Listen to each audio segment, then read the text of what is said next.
پوری video last تک ضرور دیکھیں، کیونکہ یہ ہو سکتا ہے کہ آپ کے لیے فائدہ مند دعائیں ہیں، کیونکہ یہ کوئی معمولی کلام نہیں، یہ میرے اللہ کا کلام ہے، اس کو چھوڑنا اسکپ کرنا ٹھیک نہیں ہوتا، اس لیے پورا دھیان سے سنیں۔ کتاب اللہ میں بیماری کی شفا کے لیے آیات موجود ہے، بیماری میں قرآن مجید کی آیت کا سہارا حاصل کیجئے،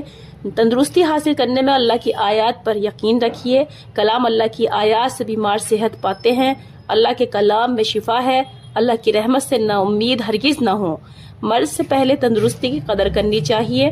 بیماری کی نسبت ہماری طرف ہے اور شفا کی نسبت اللہ کی طرف، ظاہر اور باطن سب بیماریوں کی کتاب مبین میں شفا ہے، کوئی سی بیماری ایسی نہیں جس میں کوئی علاج نہ ہو، جس کا قرآن میں۔